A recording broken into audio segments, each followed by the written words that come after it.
आज की चर्चा का विषय अष्टवक्र गीता है, जो ज्ञान योग की सबसे महत्वपूर्ण पुस्तकों में से एक है।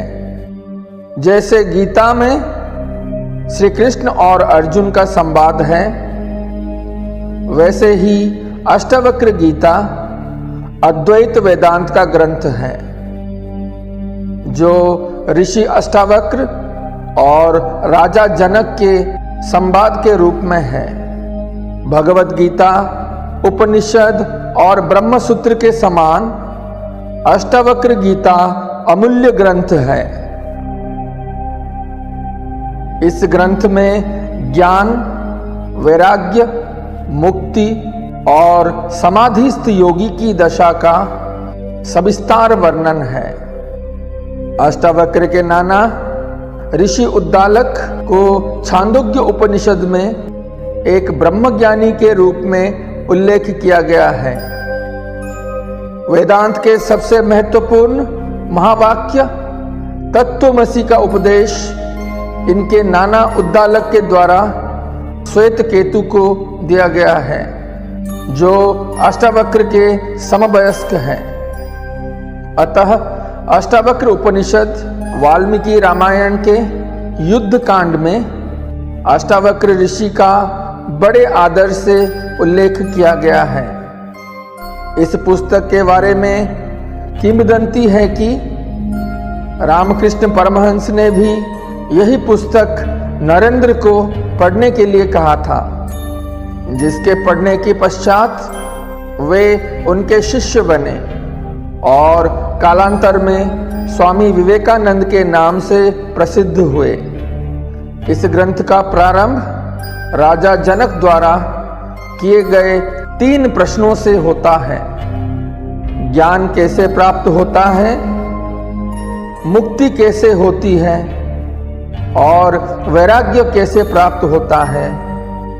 ये 3 शाश्वत प्रश्न हैं जो हर काल में जिज्ञासुओं के द्वारा पूछे जाते रहे हैं। ऋषि अष्टावक्र ने इन्हीं 3 प्रश्नों का संधान राजा जनक के साथ संवाद के रूप में किया है, जो अष्टावक्र गीता के रूप में प्रचलित है। ये सूत्र आत्मज्ञान के सबसे सीधे और सरल वक्तव्य है। इनमें एक ही पथ प्रदर्शित किया गया है, जो है ज्ञान का मार्ग। ये सूत्र ज्ञान के उपलब्धि का है, ज्ञानियों के अनुभव के सूत्र हैं। स्वयं को केवल जानना है, ज्ञानदर्शी होना है। कोई आडंबर नहीं है, आयोजन नहीं है, यातना नहीं है और यत्न भी नहीं है।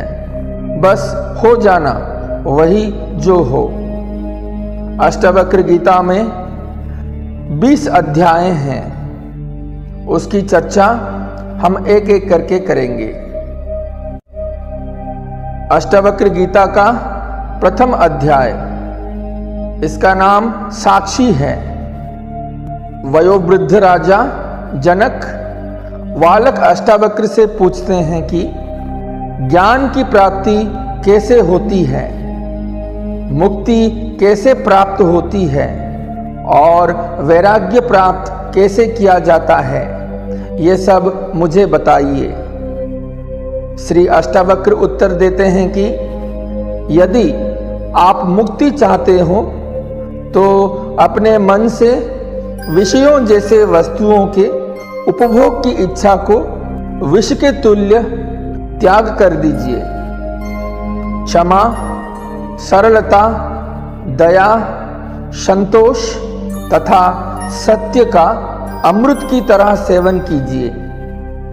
आप न पृथ्वी है, न जल है, न अग्नि है, न वायु अथवा आकाश है। मुक्ति के लिए इन तत्वों को साक्षी या चैतन्य रूप आत्मा को जानना होता है।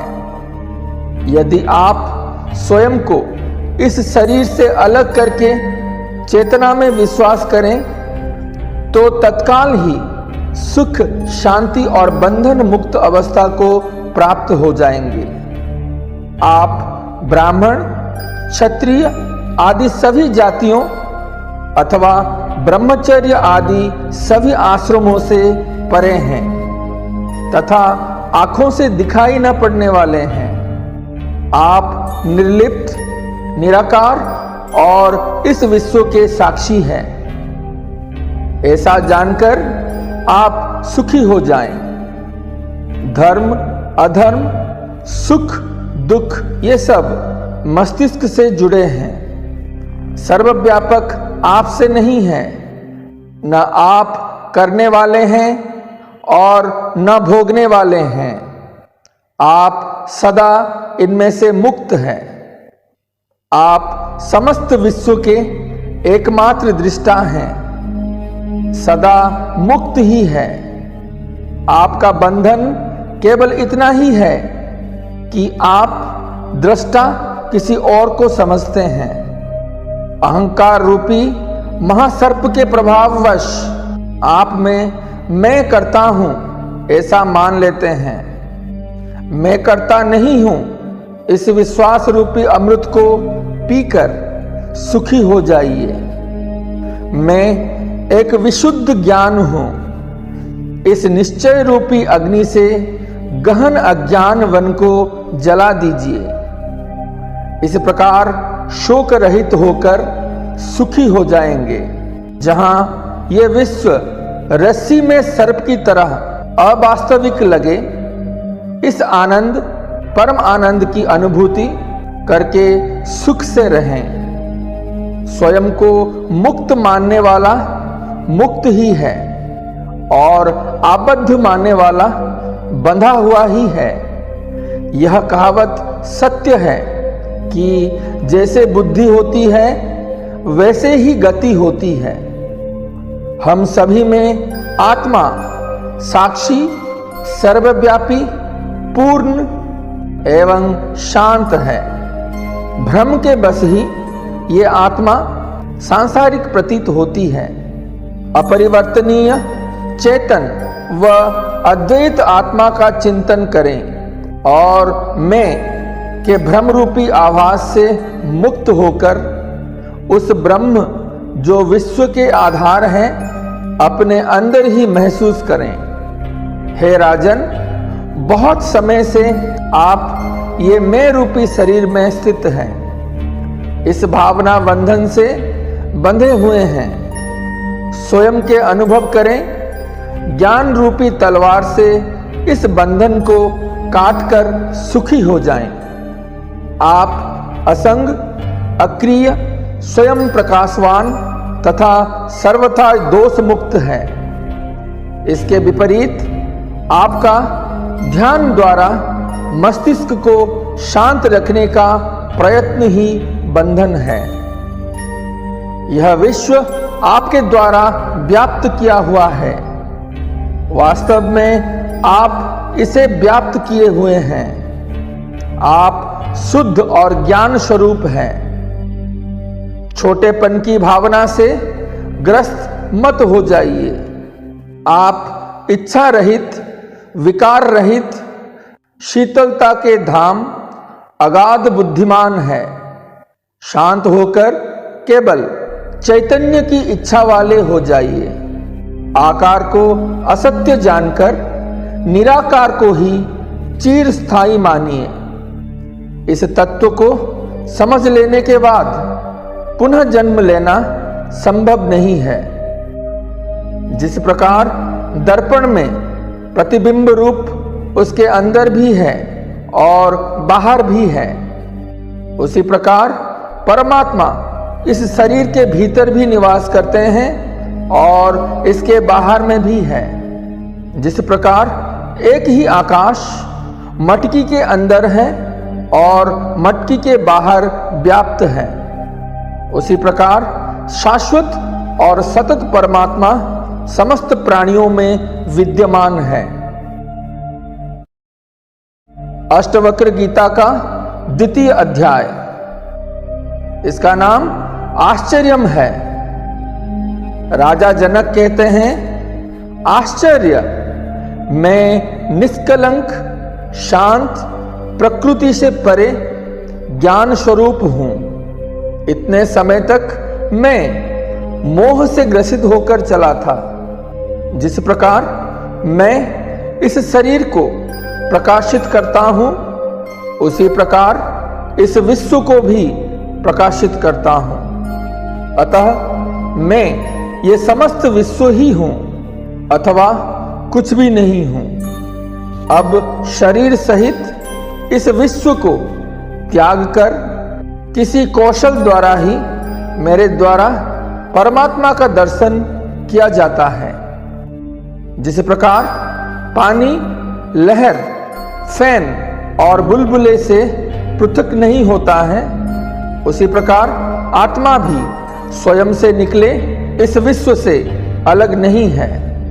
जिस प्रकार विचार करने पर वस्त्र धागा मात्र ही ज्ञात होता है, उसी प्रकार यह समस्त विश्व आत्मा मात्र ही है। जिस प्रकार गन्ने के रस से बनी चीनी उससे ही व्याप्त होती है, उसी प्रकार यह विश्व मुझ में ही बना है और निरंतर मुझसे ही व्याप्त है। आत्मा अज्ञानवश ही विश्व के रूप में दिखाई देती है। आत्मज्ञान होने पर यह विश्व दिखाई नहीं देता है।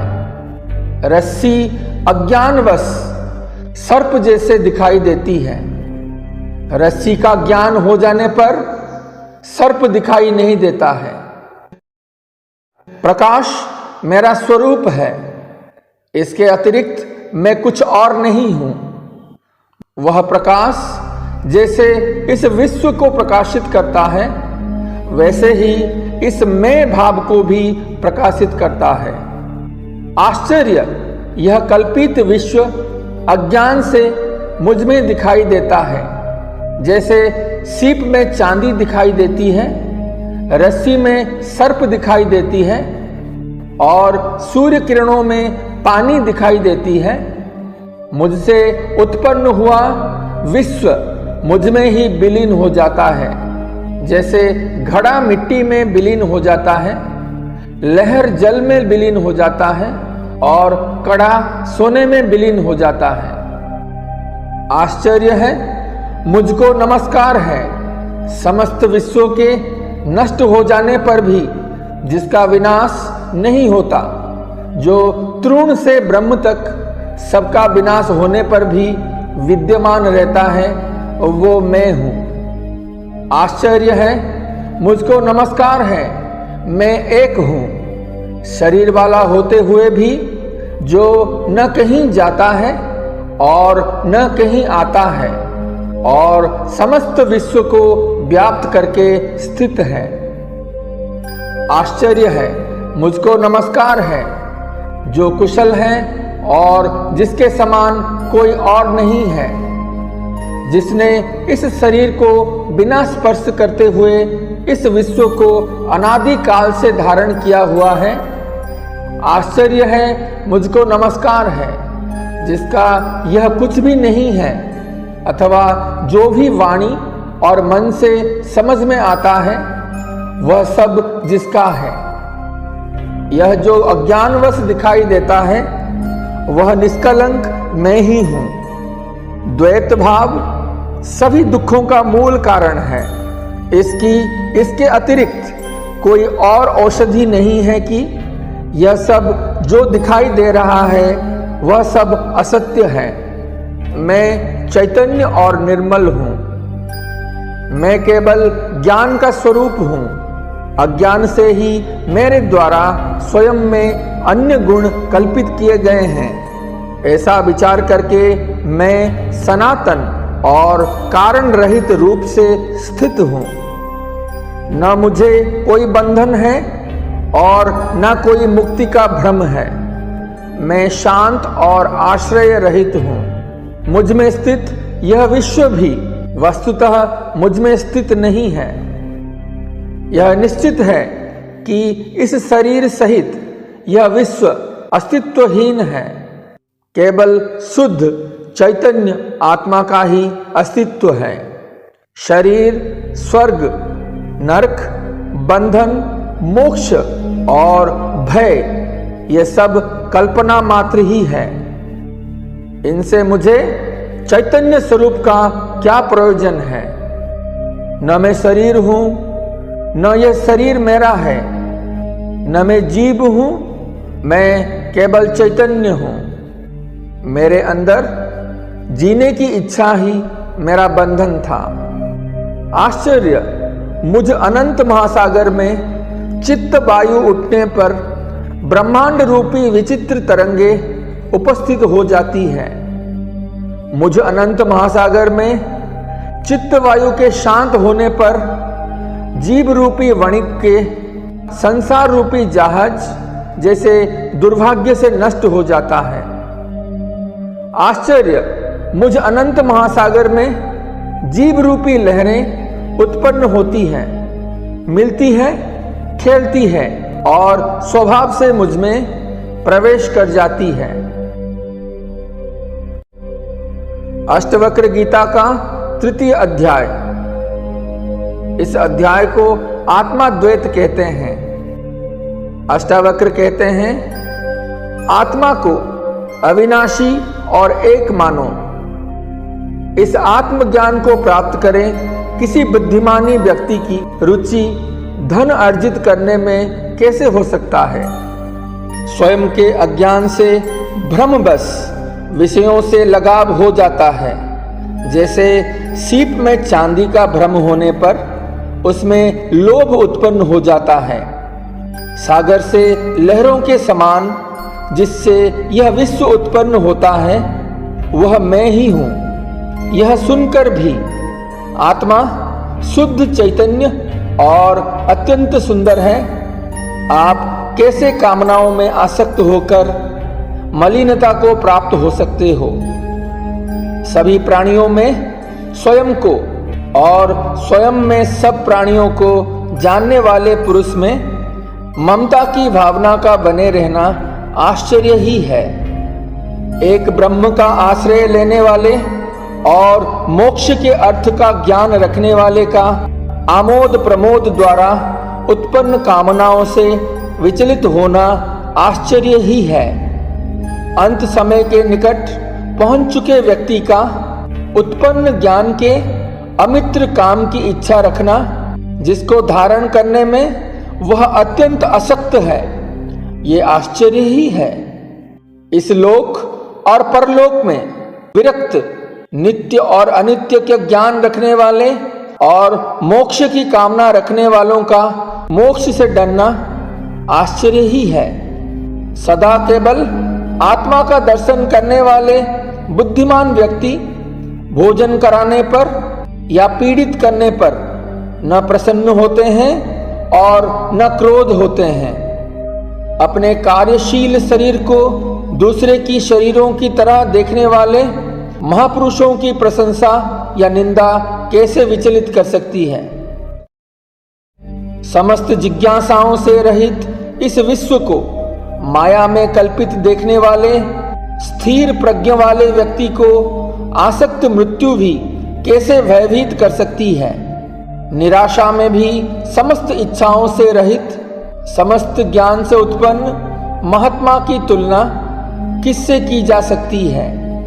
स्वभाव से ही विश्व को दृश्यमान जानो, इसका कुछ भी अस्तित्व नहीं है। यह ग्रहण करने योग्य है और यह त्यागने योग्य है। देखने वाला स्थिर प्रज्ञायुक्त व्यक्ति क्या देखता है? विषयों का आंतरिक आसक्ति का त्याग करने वाले सदैव संदेह से परे बिना किसी इच्छा वाले व्यक्ति को स्वतः आने वाले भोगों न दुखी कर सकती है और न सुखी कर सकती है। अष्टवक्र गीता का चतुर्थ अध्याय, इसका नाम सर्वमात्म है। अष्टावक्र कहते हैं, स्वयं को जानने वाला बुद्धिमान व्यक्ति इस संसार की परिस्थितियों को खेल की तरह लेता है। उसकी सांसारिक परिस्थितियों का दबाव लेने वाले मोहित व्यक्ति के साथ बिल्कुल भी समानता नहीं है। जिस पद की इंद्र आदि सभी देवता इच्छा रखते हैं, उस पद में स्थित होकर भी योगी हर्ष नहीं करता है। उस ब्रह्म को जानने वाले के अंतःकरण से पुण्य और पाप का स्पर्श नहीं होता है। जिस प्रकार आकाश में दिखने वाले धुएं से आकाश का संयोग नहीं होता है, जिस महापुरुष ने स्वयं को ही इस समस्त जगत के रूप में जान लिया है, उसके स्वेच्छा से वर्तमान में रहने को रोकने की सामर्थ्य किसमें है? समस्त प्रकार के प्राणियों में केवल आत्मज्ञानी ही इच्छा और अनिच्छा का परित्याग करने में समर्थ है। आत्मा को एक और जगत का ईश्वर कोई ही जानता है। जो ऐसा जान जाता है उसे किसी प्रकार का भय नहीं रहता। अष्टावक्र गीता के 5वें अध्याय, इसका नाम लय है। अष्टावक्र कहते हैं, तुम्हारा किसी से भी संयोग नहीं है, तुम शुद्ध हो, तुम क्या त्यागना चाहते हो? इस अवास्तविक सम्मिलन को समाप्त करके ब्रह्म से योग के जरिए एक रूपता को प्राप्त करो। जिस प्रकार समुद्र से बुलबुले उत्पन्न होते हैं, उसी प्रकार विश्व एक आत्मा से ही उत्पन्न होता है। यह जानकर ब्रह्म से योग स्वरूप एक रूपता को प्राप्त करो। यद्यपि यह विश्व आंखों से दिखाई देता है, परंतु अवास्तविक है। विशुद्धि तुम में ही है। इस विश्व का अस्तित्व उसी प्रकार नहीं है जिस प्रकार कल्पित सर्प का रस्सी में है। यह जानकर ब्रह्म से योग रूपक एक रूपता को प्राप्त करो। स्वयं को सुख और दुख में समान, पूर्ण आशा और निराशा में समान, जीवन और मृत्यु में समान सत्य जानकर ब्रह्म से योग व एक रूपता को प्राप्त करो। अष्टावक्र गीता के 6th अध्याय, इसका नाम प्रकृते है, परह है। अष्टावक्र कहते हैं, आकाश की समान मैं अनंत हूं और यह जगत घड़े के समान महत्वहीन है।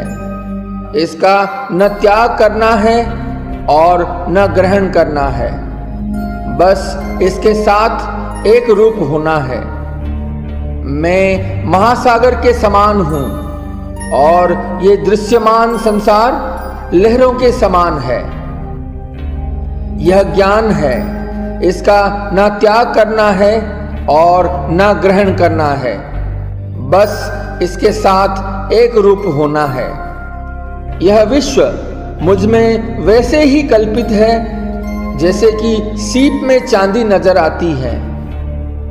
यह ज्ञान है, इसका न त्याग करना है और न ग्रहण करना है, बस इसके साथ एक रूप होना है। मैं समस्त प्राणियों में हूं, जैसे सभी प्राणी मुझ में हैं। यह ज्ञान है, इसका न त्याग करना है और न ग्रहण करना है, बस इसके साथ एक रूप होना है। अष्टावक्र गीता के 7वें अध्याय, इसका नाम शांत है। राजा जनक कहते हैं, मुझ अनंत महासागर में विश्वरूपी जहाज अपने अंतः वायु से इधर उधर घूमता है, पर इससे मुझ में विक्षोभ नहीं होता है। मुझ अनंत महासागर में विश्वरूपी लहरें माया से स्वयं ही उदित और अस्त होती रहती है। इससे मुझ में बुद्धि या क्षति नहीं होती है। मुझे अनंत महासागर में विश्व एक अवास्तविकता स्वप्न जैसा है। मैं अति शांत और निराकार रूप में स्थित हूं। उस अनंत और निरंजन अवस्था में न मैं का भाव रहता है और न कोई अन्य भाव रहता है। इस प्रकार बिना किसी इच्छा के और शांत रूप से मैं स्थित हूँ। आश्चर्य, मैं शुद्ध चैतन्य हूँ और यह जगत असत्य और मृग तृष्णा के समान है। इस प्रकार मुझ में कहाँ और कैसे अच्छे और बुरे की कल्पना हो सकती है। अष्टावक्र गीता के 8वां अध्याय। इस अध्याय को मोक्ष कहते हैं। श्री अष्टावक्र कहते हैं, तब बंधन है जब मन इच्छा करता है, शोक करता है, कुछ त्याग करता है, कुछ ग्रहण करता है, कभी प्रसन्न होता है या कभी क्रोधित होता है। तब मुक्ति है जब मन इच्छा नहीं करता है, शोक नहीं करता है, त्याग नहीं करता है, ग्रहण नहीं करता है, प्रसन्न नहीं होता है या क्रोधित भी नहीं होता है। तब बंधन है जब मन किसी भी दृश्यमान वस्तु में आसक्त है। तब मुक्ति है जब मन किसी भी दृश्यमान वस्तु से आसक्ति रहित है। जब तक मैं या मेरा का भाव है तब तक बंधन है। जब मैं या मेरा इसका भाव नहीं रहता तब मुक्ति है। यह जानकर न कुछ त्याग करो और न कुछ ग्रहण ही करो। अष्टावक्र गीता के 9वां अध्याय। इसको निर्वाण कहते हैं। श्री अष्टावक्र कहते हैं, यह कार्य करने योग्य है अथवा न करने योग्य है, और ऐसे ही अन्य द्वंद्व जैसे कि हाँ या ना रूपी संशय कब और किसके शांत हुए हैं, ऐसा विचार करके विरक्त हो जाओ, त्यागवान बनो। ऐसे किसी नियम का पालन न करने वाले बनो। हे राजन, इस संसार की व्यर्थ चेष्टा को देखकर किसी महान पुरुष की ही जीने की इच्छा, भोगों के उपभोग करने की इच्छा और भोजन की इच्छा शांत हो पाती है। यह सब अनित्य है। 3 प्रकार के कष्टों जैसे कि दैहिक, दैविक और भौतिक से घिरा है। ऐसा कौन सा समय अथवा उम्र है जब मनुष्य के संशय नहीं रहे हैं। अतः संशयों की उपेक्षा करके अनायास सिद्धि को प्राप्त करो। महर्षियों, साधुओं और योगियों के विभिन्न मतों को देखकर कौन मनुष्य वैराग्यवान होकर शांत नहीं हो जाएगा। तत्व के विकार को वास्तव में उनकी मात्रा के परिवर्तन के रूप में देखो। ऐसा देखते ही उसी क्षण तुम बंधन से मुक्त होकर अपने स्वरूप में स्थित हो जाओगे। इच्छा ही संसार है, ऐसा जानकर सबका त्याग कर दो। उस त्याग से इच्छाओं का त्याग हो जाएगा और तुम्हारी यथारूप अपने स्वरूप में स्थित हो जाएगी।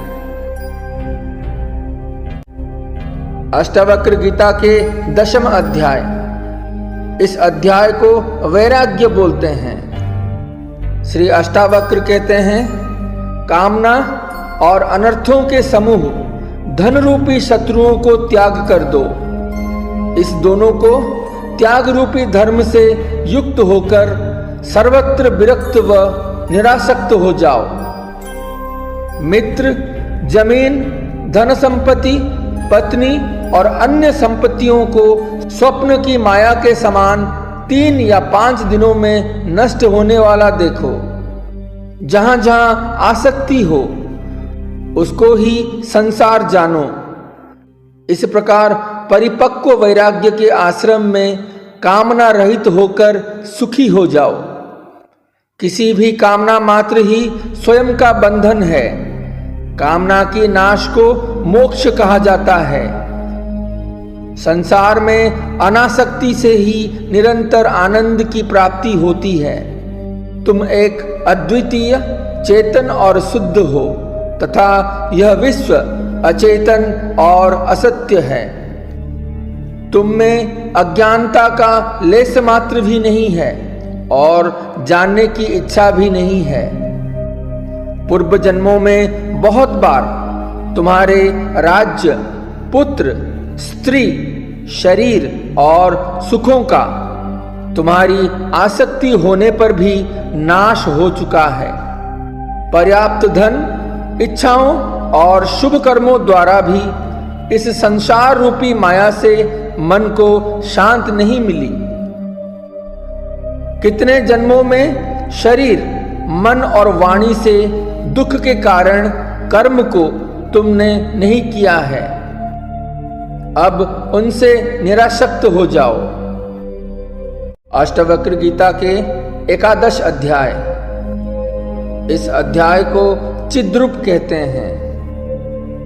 श्री अष्टावक्र कहते हैं, भाव और अभाव रूपी विकार जैसे सृष्टि, स्थिति, प्रलय और मृत्यु आदि स्वाभाविक है, ऐसा निश्चित रूप से जानने वाला विकार रहित, दुख रहित होकर सुखपूर्वक शांति को प्राप्त हो जाता है।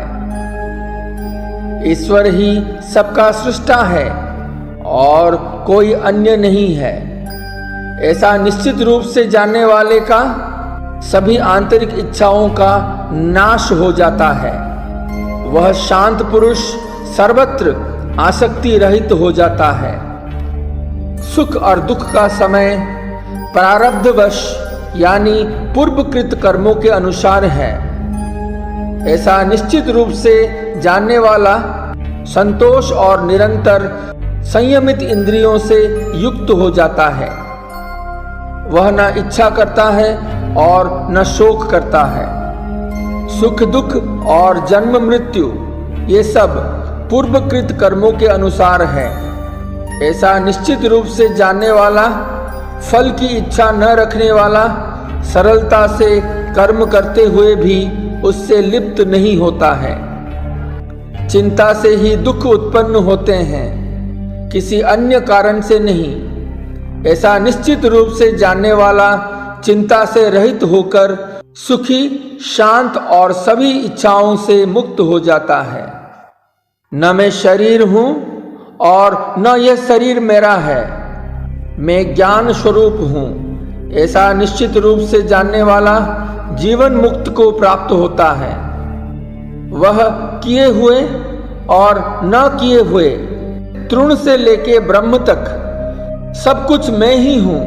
ऐसा निश्चित रूप से जानने वाला कामना रहित, पवित्र, शांत और प्राप्त अप्राप्त से आसक्ति रहित हो जाता है। अनेक आश्चर्यों से युक्त यह विश्व अस्तित्वहीन है। ऐसा निश्चित रूप से जानने वाला इच्छा रहित और शुद्ध अस्तित्व हो जाता है। वह अपार शांति को प्राप्त करता है। अष्टावक्र गीता का 12 अध्याय। इस अध्याय को स्वभाव कहते हैं। श्री जनक कहते हैं, पहले मैं शारीरिक कर्मों से निरासक्त हुआ, फिर वाणी से निरासक्त हुआ, अब चिंता से निरासक्त होकर अपने स्वरूप में स्थित हूं। शब्द आदि विषयों में आसक्ति रहित होकर और आत्मा के दृष्टि का विषय न होने के कारण मैं निश्चल और एकाग्र हृदय से अपने स्वरूप में स्थित हूँ। असत्य ज्ञान आदि असामान्य स्थितियों और समाधि को एक नियम के समान देखते हुए मैं अपने स्वरूप में स्थित हूँ। हे ब्रह्म को जानने वाले, सब कुछ छोड़ने योग्य और पाने की स्थिति से दूर होकर और सुख और दुख के ऊपर से मैं अपने अस्तित्व में स्थित हूँ। आश्रम, अनाश्रम, ध्यान और मन द्वारा स्वीकृत और निषिद्ध नियमों को देखकर मैं अपने स्वरूप में स्थित हूँ। कर्मों के अनुष्ठान रूपी अज्ञान से निवृत्त होकर और तत्व को सम्यक रूप से जानकर मैं अपने स्वरूप में स्थित हूँ। अचिंत्य के संबंध में विचार करते हुए भी विचार पर ही चिंतन किया जाता है, अतः उस विचार का भी परित्याग करके मैं अपने स्वरूप में स्थित हूँ। जो इस प्रकार से आचरण करता है वह कृतार्थ व मुक्त हो जाता है। अष्टावक्र गीता के 13 अध्याय। इसे यथा सुखम कहते हैं। श्री जनक कहते हैं, कुछ अपना न होने की सहजता केवल कौपीन पहनने पर भी मुश्किल से प्राप्त होती है। अतः त्याग और संग्रह की प्रवृत्तियों को छोड़कर भी सभी स्थितियों में मैं सुखपूर्वक विद्यमान हूँ। शारीरिक दुख भी कहाँ है, वाणी के दुख भी कहाँ है, वहाँ मन भी कहाँ है। सभी प्रचेष्टाओं को त्याग कर सभी स्थितियों में मैं सुखपूर्वक विद्यमान हूँ। किए हुए किसी भी कार्य का वस्तुतः कोई अस्तित्व नहीं है, ऐसा तत्वपूर्वक विचार करके जो भी कर्तव्य है उसको करते हुए सभी स्थितियों में मैं सुखपूर्वक विद्यमान हूँ। शरीर भाव में स्थित योगियों के लिए कर्म और अकर्म रूपी बंधनकारी भाव होते हैं, पर संयोग और वियोग की प्रवृत्तियों को छोड़कर सभी स्थितियों में मैं सुखपूर्वक विद्यमान हूँ।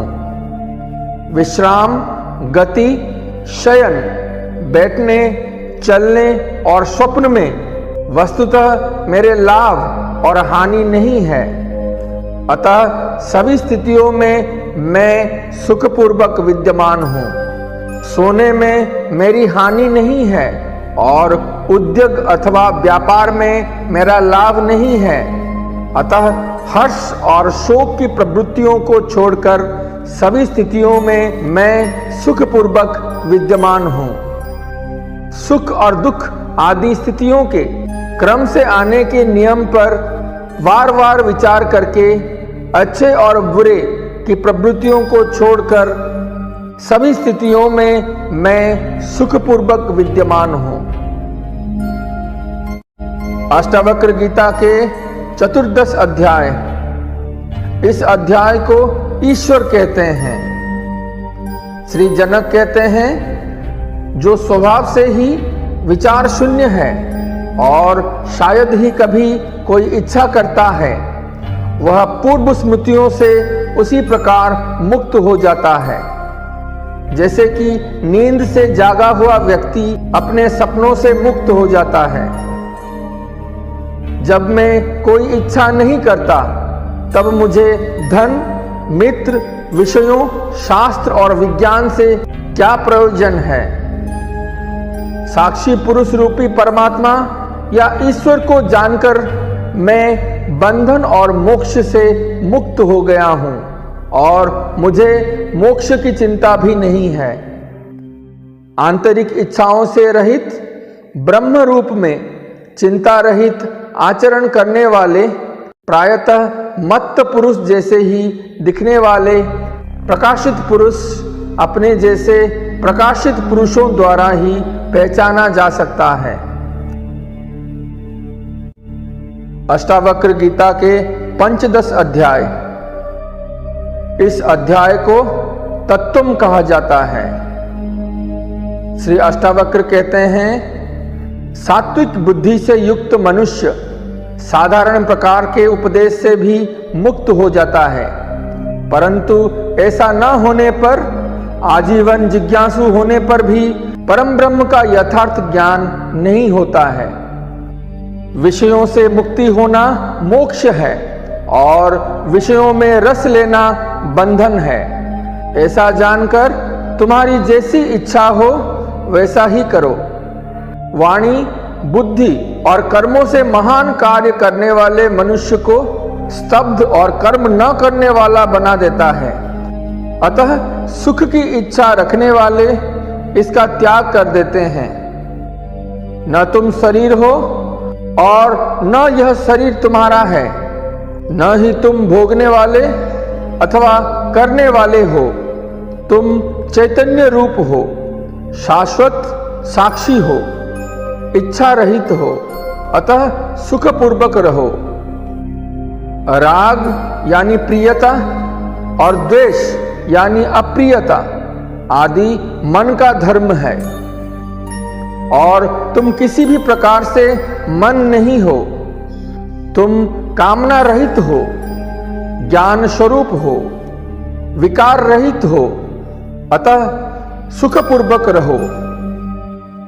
समस्त प्राणियों को स्वयं में और स्वयं को सभी प्राणियों में स्थित जानकर अहंकार और आसक्ति से रहित होकर तुम सुखी हो जाओ। इस विश्व की उत्पत्ति तुमसे उसी प्रकार होती है जैसे कि समुद्र से लहरों की उत्पत्ति होती है, उसमें संदेह नहीं है। तुम चैतन्य स्वरूप हो, अतः चिंता रहित हो जाओ। हे राजन, इस अनुभव पर निष्ठा रखो, इस पर श्रद्धा रखो। इस अनुभव की सत्यता के संबंध में मोहित मत हो। तुम ज्ञान स्वरूप हो, तुम प्रकृति से परे और आत्म स्वरूप ब्रह्म हो। गुणों से निर्मित यह शरीर की स्थिति जन्म और मरण को प्राप्त होता है। आत्मा न आती है और न ही जाती है, अतः तुम शोक क्यों करते हो? यह शरीर सृष्टि के अंत तक रहे अथवा आज ही नष्ट हो जाए, तुम तो चैतन्य स्वरूप हो। इससे तुम्हारी क्या हानि या लाभ है? अनंत महासागर रूप तुम में लहर रूप यह विश्व स्वभाव से ही उदय और अस्त को प्राप्त होता है। इसमें तुम्हारे क्या वृद्धि या क्षति है? हे राजन, तुम केवल चैतन्य रूप हो और यह विश्व तुमसे अलग नहीं है। अतः किसी की किसी से श्रेष्ठता या निम्नता का कल्पना किस प्रकार की जा सकती है? इस अव्यय शांत चैतन्य निर्मल आकाश में तुम अकेले ही हो, अतः तुम में जन्म कर्म और अहंकार की कल्पना किस प्रकार की जा सकती है?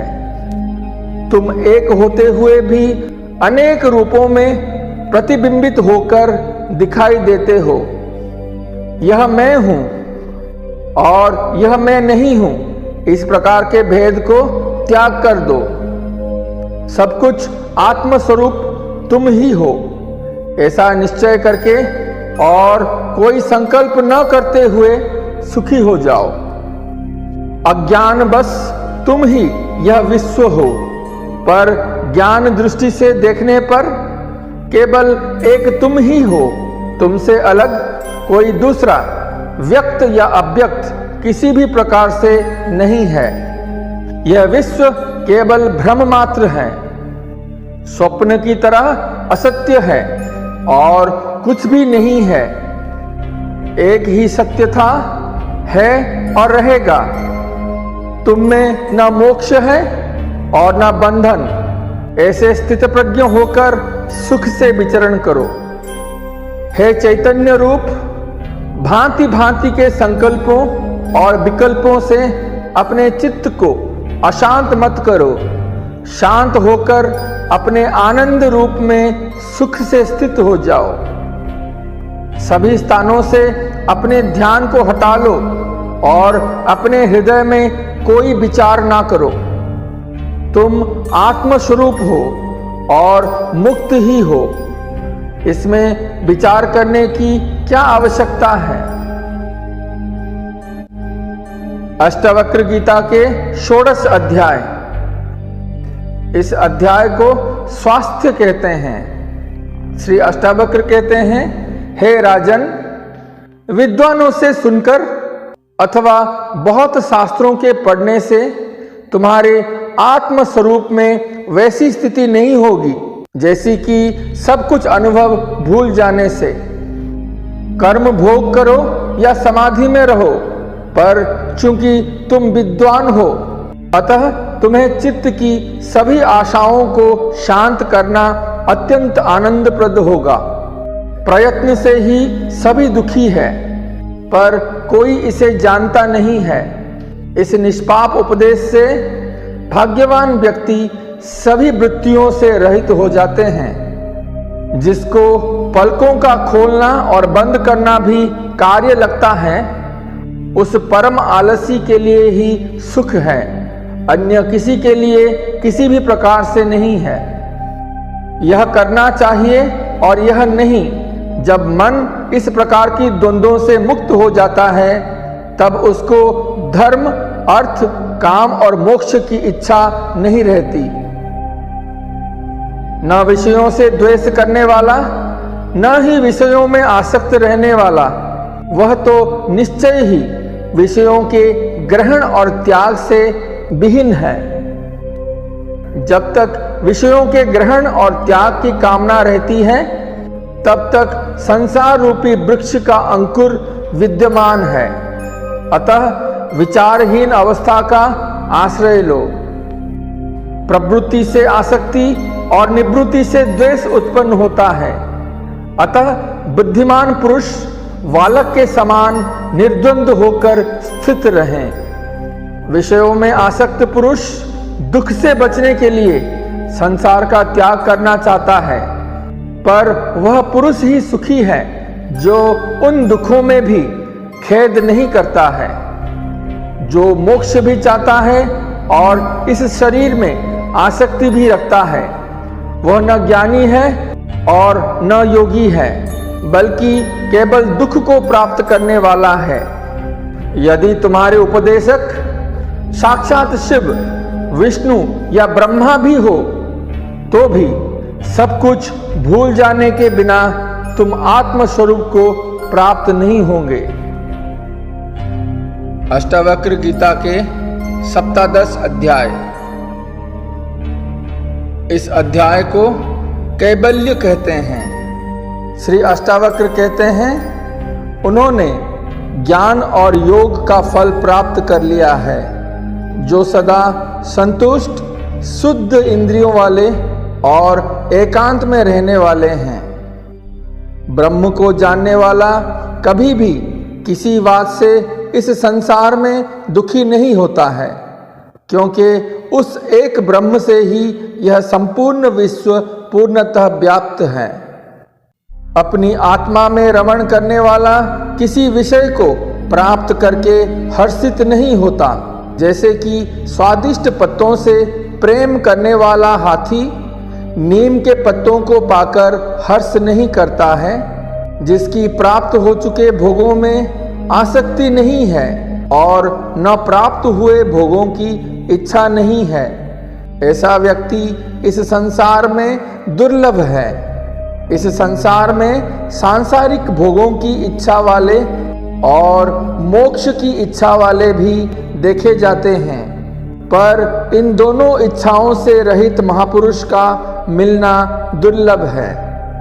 धर्म, अर्थ, काम, मोक्ष, जीवन और मृत्यु में उपयोगिता और अनुपयोगिता को समान रूप से मानने वाला किसी महात्मा में ही होती है। न विश्व में लीन होने की इच्छा और न ही इसकी स्थिति से द्वेष। महान पुरुष जैसे जीवन है उसी में आनंदित और कृतकृत्य रहते हैं। इस ज्ञान से कृतार्थ होकर बुद्धि को विलीन करके देखते हुए, सुनते हुए, स्पर्श करते हुए, सूंघते हुए और खाते हुए सुखपूर्वक रहते हैं। दृष्टि के शून्य और अस्थिर इंद्रियों के चेष्टा को नष्ट करके इस अशक्त संसार रूपी सागर से न तो आसक्ति रखते हैं और न ही विरक्ति रखते हैं। न जगता ही है और न सोता ही है। न ही आंखें खोलता है या बंद करता है। उस परम अवस्था में कोई मुक्त चेतना वाला अर्थात महान विभूति ही रहता है। सदा स्वयं में स्थित, सर्वत्र स्वच्छ प्रयोजन वाला, समस्त वासनाओं से मुक्त पुरुष सर्वत्र सुशोभित होता है। न निंदा करता है और न प्रशंसा करता है, न लेता है और न देता है। इस सब में अनासक्त वह सब प्रकार से मुक्त है। अत्यंत सौंदर्य युक्त स्त्री को देखकर अथवा मृत्यु को उपस्थित देखकर विचलित न होने वाला, स्वयं में स्थित वह परमात्मा मुक्त ही है।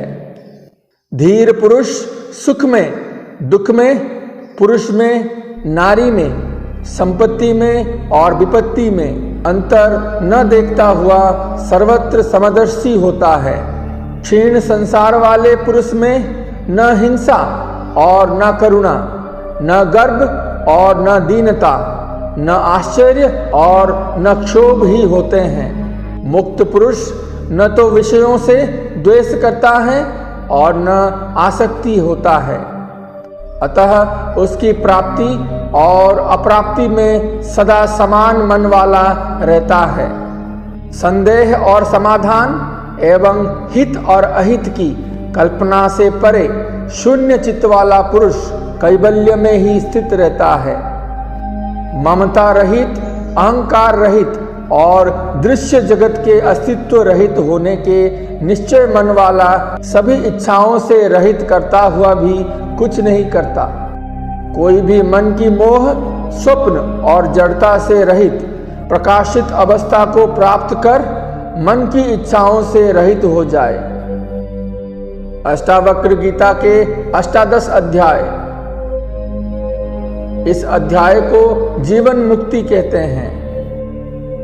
अष्टावक्र कहते हैं, जिस बोध का उदय होने पर, जागने पर स्वप्न के समान भ्रम की निवृत्ति हो जाता है, उस एक सुख स्वरूप शांत प्रकाश को नमस्कार है।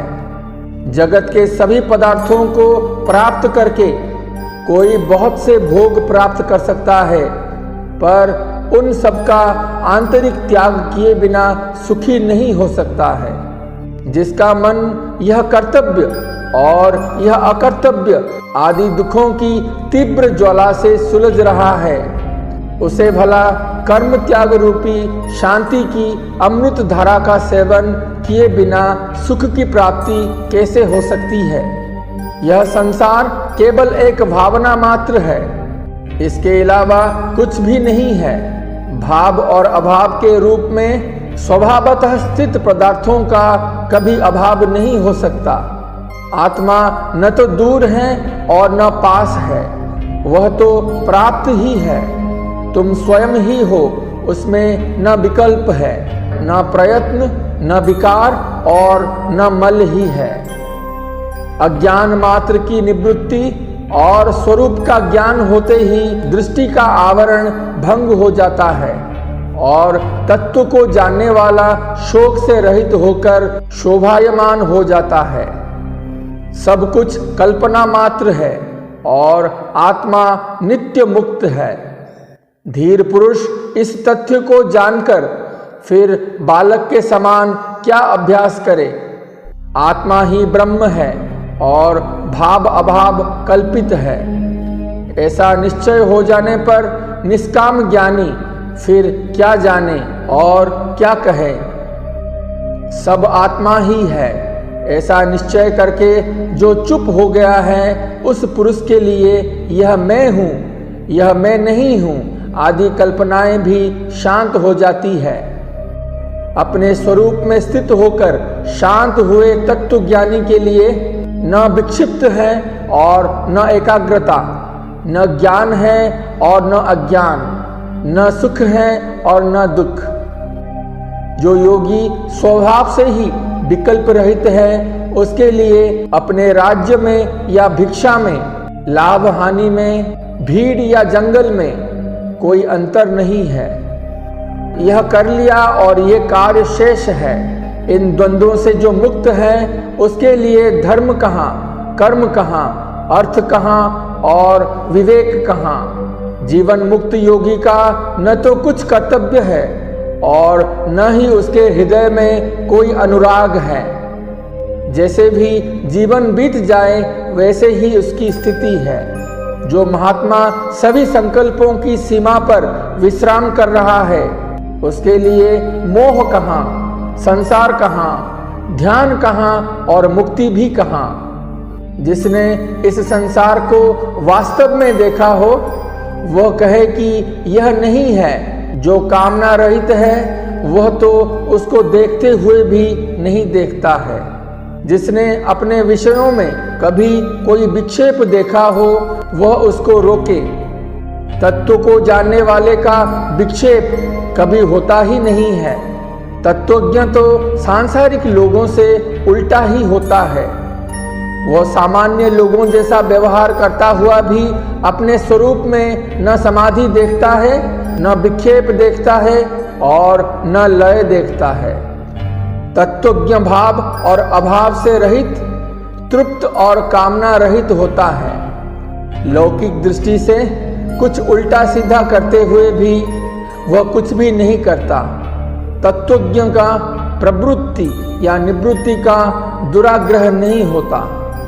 जब जो सामने आ जाता है तब उसे करके वो आनंद से रहता है। तत्वज्ञानी व्यक्ति कामना, आश्रय और परतंत्रता आदि के बंधन से सर्वथा मुक्त होता है। प्रारब्ध रूपी वायु के वेग से उसका शरीर उसी प्रकार गतिशील रहता है जैसे वायु के वेग से सूखा पत्ता। जो संसार से मुक्त है वह न कभी हर्ष करता है और न विषाद। उसका मन सदा शीतल रहता है और वह शरीर रहते हुए भी बिना देह के समान सुशोभित होता है। जिसका अंतर्मन शीतल और स्वच्छ है, जो आत्मा में ही रमण करता है और धीर पुरुष की न तो किसी त्याग की इच्छा होती है और न कुछ पाने की आशा होती है। जिस धीर पुरुष का चित्त स्वभाव से ही निर्विषय है, वह साधारण मनुष्य के समान प्रारब्धवश बहुत से कार्य करता है, पर उसका न तो मान होता है और न अपमान होता है। यह कर्म शरीर ने किया है, मैंने नहीं किया, मैं तो शुद्ध स्वरूप हूँ। इस प्रकार जिसने निश्चय कर लिया है वह कर्म करता हुआ भी नहीं करता। सुखी और श्रीमान जीवन मुक्ति विषयों की समान कार्य करता है, परंतु विषयी नहीं होता है। वह तो सांसारिक कर्म करता हुआ भी शोभा को प्राप्त होता है। जो धीर पुरुष अनेक विचारों से थककर अपने स्वरूप में विश्राम पा चुका है, वह न कल्पना करता है, न जानता है, न सुनता है और न देखता ही है। मेरे अतिरिक्त जो कुछ भी देख रहा है वह सब कल्पित ही है।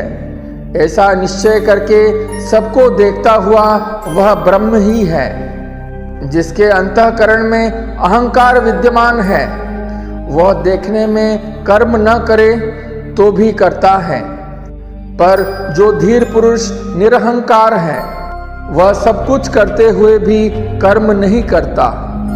मुक्त पुरुष के चित्त में न उद्वेग है, न संतोष है और न कर्तृत्व के अभिमान है। उसके चित्त में न आशा है, न संदेह है। ऐसा चित्त ही सुशोभित होता है। निमित्त के शून्य होने पर वह ध्यान से विरत भी होता है और व्यवहार भी करता है। अविवेकी पुरुष यथार्थ तत्व का वर्णन सुनकर और अधिक मोह को प्राप्त होता है या संकुचित हो जाता है। कभी कभी तो कुछ बुद्धिमान भी उसी अविवेकी के समान व्यवहार करने लगते हैं। मूढ़ पुरुष बार बार चित्त का एकाग्रता और निरोध का अभ्यास करते हैं। धीर पुरुष सुषुप्त के समान अपने स्वरूप में स्थित रहते हुए कुछ भी कर्तव्य रूप से नहीं करते। मूढ़ पुरुष प्रयत्न से या प्रयत्न के त्याग से शांति प्राप्त नहीं करता, पर ज्ञानवान पुरुष तत्व के निश्चित मात्र से शांति प्राप्त कर लेता है। आत्मा के संबंध में जो लोग अभ्यास में लग रहे हैं वे अपने शुद्ध, बुद्ध, प्रिय, पूर्ण, निष्प्रपंच और निरामय ब्रह्म स्वरूप को नहीं जान सकते हैं। अज्ञानी मनुष्य कर्म रूपी अभ्यास से मुक्ति नहीं पा सकता और ज्ञानी कर्म रहित होने पर भी केवल ज्ञान से मुक्ति प्राप्त कर लेता है। अज्ञानी को ब्रह्म का साक्षात्कार नहीं हो सकता है क्योंकि वह ब्रह्म होना चाहता है। ज्ञानी पुरुष इच्छा न करने पर भी ब्रह्म बोध स्वरूप में रहता है। अज्ञानी निराधार आग्रहों में पड़कर संसार का पोषण करते रहते हैं। ज्ञानियों ने सभी अनर्थों की जड़ इस संसार की सत्ता का ही पूर्ण नाश कर दिया है। अज्ञानी शांति नहीं प्राप्त कर सकता क्योंकि वह शांत होने की इच्छा से ग्रस्त है। ज्ञानी पुरुष तत्व का दृढ़ निश्चय करके सदैव शांत चित्त ही रहता है। अज्ञानी को आत्म साक्षात्कार कैसे हो सकता है जब वह दृश्य पदार्थों के आश्रय को स्वीकार करता है। ज्ञानी पुरुष तो वे हैं जो दृश्य पदार्थों को न देखते हुए अपने अविनाशी स्वरूप को ही देखते हैं। जो आग्रह करता है उस मूर्ख का चित्त निरुद्ध कहाँ है। आत्मा में रमण करने वाले धीर पुरुष का चित्त तो सदैव स्वाभाविक रूप से निरुद्ध ही रहता है। कोई पदार्थ की सत्ता की भावना करता है और कोई पदार्थ की असत्ता की। ज्ञानी तो भाव अभाव दोनों की भावना को छोड़कर निश्चित रहता है। बुद्धिहीन पुरुष अज्ञानवश अपने शुद्ध अद्वितीय स्वरूप का ज्ञान तो प्राप्त करते नहीं हैं पर केवल भावना करते हैं। उन्हें जीवन पर्यंत शांति नहीं मिलती। मुमुक्षु पुरुष की बुद्धि कुछ आश्रय ग्रहण किए बिना नहीं रहती। मुक्त पुरुष की बुद्धि तो सब प्रकार से निष्काम और निराश्रय ही रहती है। अज्ञानी पुरुष विषय रूपी मत वाले हाथियों को देखकर भयभीत हो जाता है और शरण के लिए तुरंत निरोध और एकाग्रता की सिद्धि के लिए झटपट चित्त की गुफा में घुस जाता है। कामना रहित ज्ञानी सिंह है। उसे देखते ही विषय रूपी मत वाले हाथी चुपचाप भाग जाते हैं। उसकी एक नहीं चलती, उल्टे वे तरह तरह से खुशामद करके सेवा करते हैं। शंका रहित ज्ञानी पुरुष मुक्ति के साधनाओं का अभ्यास नहीं करता। वह तो देखते हुए, छूते हुए, सूंघते हुए, भोगते हुए भी आनंद में मग्न रहता है। शुद्ध बुद्धि वाले पुरुष वस्तु तत्व के केवल सुनने मात्र से आकुलता रहित हो जाता है। फिर आचार, अनाचार या उदासीनता पर उसकी दृष्टि नहीं जाती। स्वभाव में स्थित ज्ञानी शुभ हो या अशुभ हो, जो जब करने के लिए सामने आ जाता है तब वह उसे बालक की चेष्टा के समान सरलता से कर डालता है। स्वतंत्रता से ही परम पद मिलता है। जब साधक अपने आप को अकर्ता और अभोक्ता निश्चय कर लेता है तब उसके चित्त की सभी वृत्तियां क्षीण हो जाती है।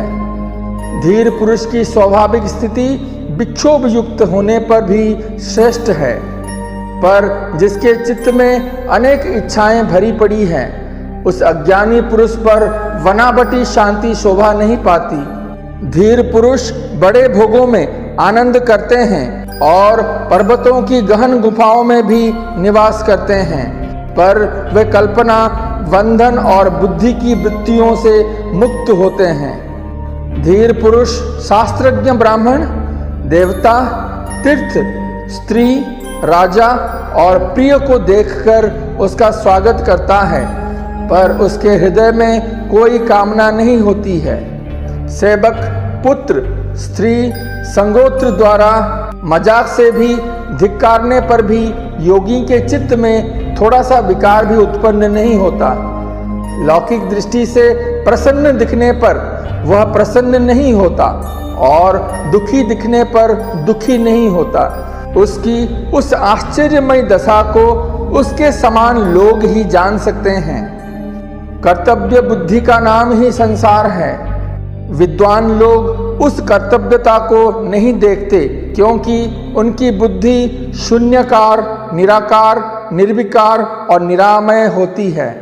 अज्ञानी पुरुष कुछ न करते हुए भी क्षोभ बस सदा व्यग्र ही रहता है। योगी पुरुष बहुत से कार्य करता हुआ भी शांत रहता है। शांत बुद्धि वाला पुरुष सुख से बैठता है, सुख से सोता है, सुख से आता है और जाता है, सुख से बोलता है और सुख से ही खाता है। जो बड़े सरोवर के समान शांत है और लौकिक आचरण करते हुए किसी को अन्य लोगों के समान दुख नहीं होता, वह दुखी रहित ज्ञानी शोभित होता है। अज्ञानी पुरुष प्रायः गृह आदि पदार्थों से वैराग्य करता दिखाई देता है, पर जिसका देह अभिमान नष्ट ना हुआ हो, उसके लिए कहाँ राग और कहाँ वैराग। अज्ञानी की दृष्टि सदा भाव या अभाव में लगी रहती है, पर धीर पुरुष तो दृश्य को देखते रहने पर भी आत्म स्वरूप को देखने के कारण कुछ नहीं देखती। जो धीर पुरुष सभी कार्यों में एक बालक के समान निष्काम भाव से व्यवहार करता है, वह शुद्ध है और कर्म करने पर भी उससे लिप्त नहीं होता।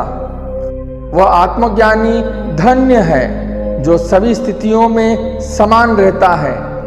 देखते, सुनते, छूते, सूंघते, खाते और पीते भी उसका मन कामना रहित होता है। धीर पुरुष सदा आकाश के समान निर्विकल्प रहता है। उसकी दृष्टि में संसार कहाँ और उसकी प्रतीति कहाँ, उसके लिए साध्य क्या और साधन क्या। जिस सन्यासी को अपने अखंड स्वरूप में सदा स्वाभाविक रूप से समाधि रहती है, जो पूर्ण आनंद स्वरूप है, वही विजयी है। महात्मा पुरुष भोग और मोक्ष दोनों की इच्छा नहीं करता और सदा सर्वत्र राग रहित होता है। यह संपूर्ण दृश्य जगत भ्रम मात्र है, यह कुछ नहीं है।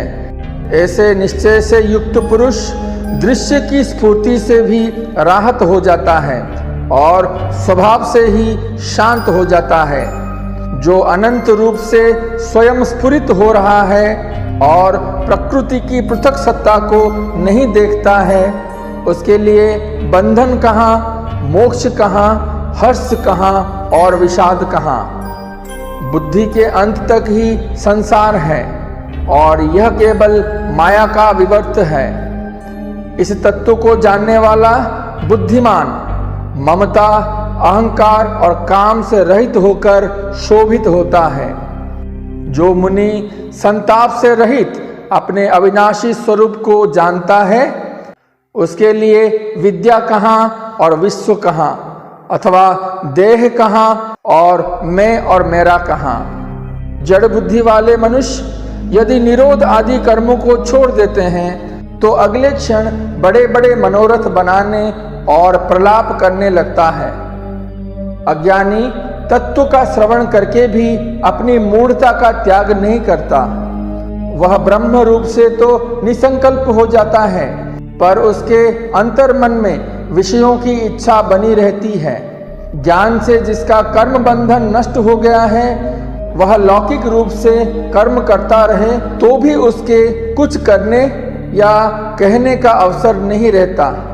जो धीर सदा निर्विकार और भय रहित है, उसके लिए अंधकार कहाँ, प्रकाश कहाँ और त्याग कहाँ। उसके लिए किसी का अस्तित्व नहीं रहता। योगी को धैर्य कहाँ, विवेक कहाँ और निर्भयता भी कहाँ। उसका स्वभाव अनिर्वचनीय है और वह वस्तुतः स्वभाव रहित है। योगी के लिए न स्वर्ग है न नरक है, न जीवन मुक्ति है। योगी के दृष्टि से कुछ भी नहीं है। धीर का चित्त ऐसे शीतल रहता है जैसे वह अमृत से परिपूर्ण हो। वह न लाभ की आशा करता है और न हानि के शोक करता है। धीर पुरुष न संत की स्तुति करता है और न दुष्ट की निंदा करता है। वह सुख दुख में स्वयं में तृप्त रहता है। वह अपने लिए कोई भी कर्तव्य नहीं देखता। धीर पुरुष न संसार से द्वेष करता है और न आत्मदर्शन की इच्छा। वह हर्ष और शोक से रहित है। लौकिक दृष्टि से वह न तो मृत है और न जीवित है। जो धीर पुरुष पुत्र स्त्री आदि के प्राप्ति आसक्ति से रहित होता है, विषय की उपलब्धि में उसकी प्रवृत्ति नहीं होती। अपने शरीर के लिए भी निश्चिंत रहता है। सभी आशाओं से रहित होता है। वह सुशोभित होता है। जहाँ सूर्यास्त हुआ वहाँ सो लिया, जहाँ इच्छा हुई वहाँ रह लिया, जो सामने आया उसी के अनुसार व्यवहार कर लिया। इस प्रकार धीर पुरुष सर्वत्र संतुष्ट रहता है। जो अपने आत्मस्वरूप में विश्राम करते हुए सभी प्रपंचों का नाश कर चुका है, उस महात्मा को शरीर रहे अथवा शरीर नष्ट हो जाए ऐसी चिंता नहीं रहती। ज्ञानी पुरुष संग्रह रहित, स्वच्छंद, निर्द्वंद और संशय रहित होता है। वह किसी भाव में आसक्त नहीं होता। वह तो केवल आनंद से विहार करता है। धीर पुरुष की हृदय ग्रंथि खुल जाती है। रज और तम नष्ट हो जाते हैं। वह मिट्टी के ढेल, पत्थर और सोने को योगी निष्कपट, सरल और चरित्रवान होता है। उसके लिए स्वच्छंदता क्या, संकोच क्या और तत्व विचार भी क्या होता है। जो अपने स्वरूप में विश्राम करके तृप्त है, आशा रहित है, दुख रहित है, वह अपने अंतःकरण में जिस आनंद का अनुभव करता है वह कैसे किसी को बताया जा सकता है। धीर पुरुष पद पद पर संतुष्ट रहता है। वह सोकर भी नहीं सोता, वह स्वप्न देखकर भी नहीं देखता और जागृत रहने पर भी नहीं जागता। धीर पुरुष चिंतावान होने पर भी चिंता रहित होता है। इंद्रिय युक्त होने पर भी इंद्रिय रहित होता है। बुद्धि युक्त होने पर भी बुद्धि रहित होता है और अहंकार सहित होते पर भी अहंकार रहित होता है। धीर पुरुष न सुखी होता है न दुखी, न विरक्त होता है और न अनुरक्त होता है। वह न स्वाधीन है और न मुक्त है। वह कुछ नहीं है। धीर पुरुष विक्षेप में विक्षिप्त नहीं होता, समाधि में समाधिस्थ नहीं होता। उसकी लौकिक जड़ता में वह जड़ नहीं है और पांडित्य में वे पंडित नहीं है। धीर पुरुष सभी स्थितियों में अपने स्वरूप में स्थित रहता है। कर्तव्य रहित होने से शांत होता है, सदा समान रहता है। कामना रहित होने के कारण वह क्या किया और क्या नहीं किया इन बातों का स्मरण नहीं करता। वंदना करने से वह प्रसन्न नहीं होता, निंदा करने से क्रोधित नहीं होता, मृत्यु से उद्वेग नहीं करता और जीवन का अभिनंदन नहीं करता। शांत बुद्धि वाला धीर न तो जनसमूह की ओर दौड़ता है और न वन की ओर दौड़ता है। वह जहाँ जिस स्थिति में होता है वहाँ ही समचित्त से आसीन रहता है। अष्टावक्र गीता का 9वां अध्याय। इस अध्याय को स्वमहिमा कहते हैं। राजा जनक कहते हैं, तत्व विज्ञान की चिमटी द्वारा विभिन्न प्रकार के सुझावों रूपी कांटों को मेरे द्वारा हृदय के आंतरिक भागों से निकाला गया। अपनी महिमा में स्थित मेरे लिए क्या धर्म है और क्या काम है, क्या अर्थ है और क्या विवेक है, क्या द्वैत है और क्या अद्वैत है। अपनी महिमा में स्थित मेरे लिए क्या अतीत है, क्या भविष्य है और क्या वर्तमान ही है। अपनी महिमा में स्थित मेरे लिए क्या आत्मा है, क्या अनात्मा है तथा क्या शुभ है और क्या अशुभ है, क्या विचार युक्त होता है और क्या निर्विचार होता है, अपनी महिमा में स्थित मेरे लिए क्या स्वप्न है और क्या सुसुप्ति है, तथा क्या जागरण है और क्या तुरीय अवस्था है। अपनी महिमा में स्थित मेरे लिए क्या दूर है और क्या पास है, तथा क्या बाह्य है और क्या आंतरिक है, क्या स्थूल है और क्या सूक्ष्म है। अपनी महिमा में स्थित मेरे लिए क्या मृत्यु है और क्या जीवन है, तथा क्या लौकिक है और क्या पारलौकिक है, क्या लय है और क्या समाधि है। अपनी आत्मा में नित्य स्थित मेरे लिए जीवन के 3 उद्देश्य निरर्थक है। योग पर चर्चा अनावश्यक है और विज्ञान का वर्णन अनावश्यक है। अष्टावक्र गीता के 20 अध्याय, इस अंतिम अध्याय को अकिंचन भाव कहते हैं। राजा जनक कहते हैं, मेरे निष्कलंक स्वरूप में 5 महाभूत कहाँ है, या शरीर कहाँ है, और इंद्रियां या मन कहाँ है, शून्य कहाँ है और निराशा कहाँ है। सदा सभी प्रकार के द्वंद्वों से रहित मेरे लिए क्या शास्त्र है और क्या आत्मज्ञान, अथवा क्या विषय रहित मन है, क्या प्रसन्नता है या क्या संतोष है, क्या विद्या है या क्या अविद्या है, क्या बंधन है और क्या मोक्ष है, या स्वरूप का क्या लक्षण है, क्या प्रारब्ध कर्म है और क्या जीवन मुक्ति है। सदा स्वभाव से रहित मुझ में कौन करता है और कौन भोगता है, क्या निष्क्रियता है और क्या क्रियाशीलता है, क्या प्रत्यक्ष है और क्या अप्रत्यक्ष है। अपने ब्रह्म स्वरूप में स्थित मेरे लिए क्या संसार है और क्या मुक्ति की इच्छा है। कौन योगी है और कौन ज्ञानी है, कौन बंधन में है और कौन मुक्त है। अपने ब्रह्म स्वरूप में स्थित मेरे लिए क्या सृष्टि है और क्या प्रलय है, क्या साध्य है और क्या साधन है, कौन साधक है और क्या सिद्धि है। विशुद्ध रूपी मुझ में कौन ज्ञाता है और क्या प्रमाण है। विशुद्ध रूपी मुझ में कौन साक्षी है और कौन साक्ष्य है। सदा निष्क्रिय मुझ में क्या अन्य मनस्कता है और क्या एकाग्रता है, क्या विवेक है और क्या विवेकहीनता है, क्या हर्ष है और क्या विषाद है। सदा विचार रहित मेरे लिए क्या संसार है और क्या परमार्थ है, क्या सुख है और क्या दुख है। सदा विशुद्ध मेरे लिए क्या माया है और क्या संसार है, क्या प्रीति है और क्या विरति है, क्या जीव है और क्या वह ब्रह्म है। अचल विभाग रहित और सदा स्वयं में स्थित मेरे लिए क्या प्रवृत्ति है और क्या निवृत्ति है, क्या मुक्ति है और क्या बंधन है। विशेषण रहित कल्याण रूप में मेरे लिए क्या उपदेश है और क्या शास्त्र है, कौन गुरु है और कौन शिष्य है, क्या अद्वैत है और क्या द्वैत है। इस सारे वक्तव्य के बाद अष्टावक्र गीता के सारे अध्याय संपूर्ण होते हैं। इसके उपरांत मैं अपने वाणी को विराम देता हूँ। नमस्कार।